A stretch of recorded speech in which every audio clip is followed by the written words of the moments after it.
fan of the Stones, and for me this one is a must-have. It's really one of the big classics. I got a turntable recently, so now I can listen to this at home and it's a real pleasure, but this one really influenced me.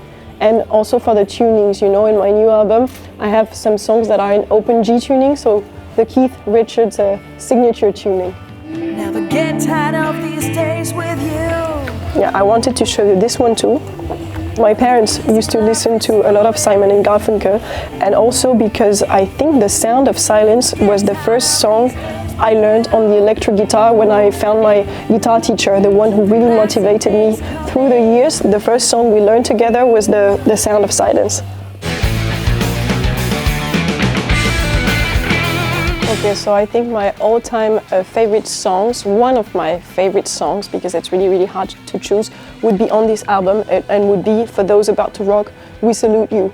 This is not their hardest song, but I love it. For me, it's so powerful. You don't need the hardest song ever to be powerful and emotional.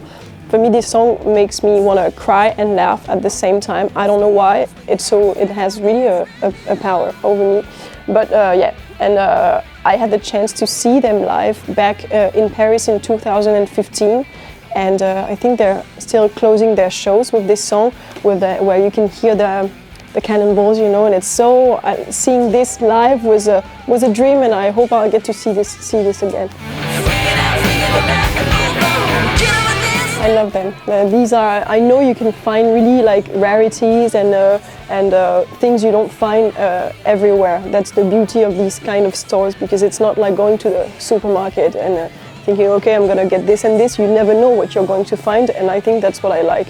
But I have to say, for me, this is pretty recent, because I'm from the CD generation and I'm discovering this world right now. So everything, I don't know, seems really, really exciting when you're discovering this. So Status Quo, for me, they're also one of the classic, one of my big influences in terms of rhythm guitar. I think they're the best. They're like, it's cutting, it's clean, it's raw and rock and roll. I love them. I would recommend, my favorite song of them is Blues and Rhythm. It's not the most famous, but I love it.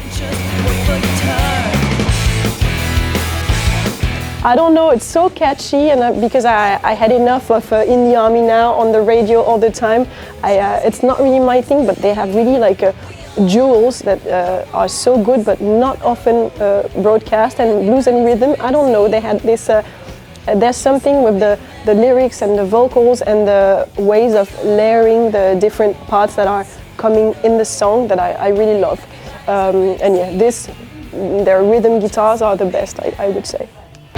Why are you? Johnny Winter, he's one of the reasons why I'm using a Firebird on stage. I think for me the Gibson Firebird looks so cool, and he's one of the only players known for playing a Firebird. I love this guitar. It's really like I think on stage it gives you more presence, something really like spectacular with a big guitar, but not like a kind of a heavy metal guitar, more in a like a roots kind of guitar, and I love the Firebird. And at some point a few years ago we used to cover with my band his version of Jumping Jack Flash by the Stones, and I love his version. It's the best name.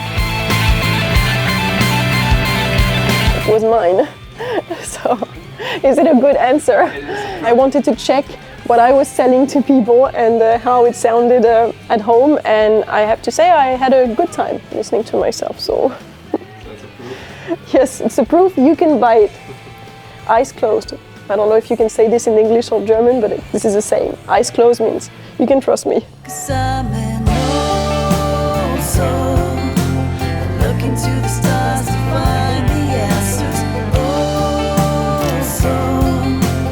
So this one is also for me one of the big records that not really influenced me, because I've been into Neil Young. It's pretty recent, I have to say, and he's one of the reasons why I want to put more banjo and more like country influences, I think, on my records, because I really love his work, like the textures and the colors that he's able to add to the song and the atmosphere he's able to create with all these layers. I think for new record, I was kind of inspired by him, and this record in particular, I love this one. This is my favorite by Neil Young. I also love some of his live recordings, but if you're not searching for a live, this one, you should go for this one. So long to get well. One of my favorite bands for sure. So I have this live at home. I think I have the DVD version, and I love seeing them live because they managed to make it sound as good as the record, even though there are just 3 on stage, so they're not lying. It's a lot of people are criticizing them on stage, saying, oh yeah, there are samples, but I don't think so. I've seen them several times on stage. I love them, and yeah, unfortunately, it's not the same live now, but they're still one of my favorite bands for sure. And I love this record in particular because it's kind of a greatest hits, but live. And I really like this approach of having kind of a best-of collection, but the live version, so which give you a different angle, you know, a different twist to the original versions. Yeah, I like the beauty of the little cracks, you know, hearing that the sound, the record is not perfect. That's what's a bit magical about it, and it's less plain, you know. So I love this because music, it's something that it's alive, you know, and it feels more alive when you're listening to this on vinyls, I think.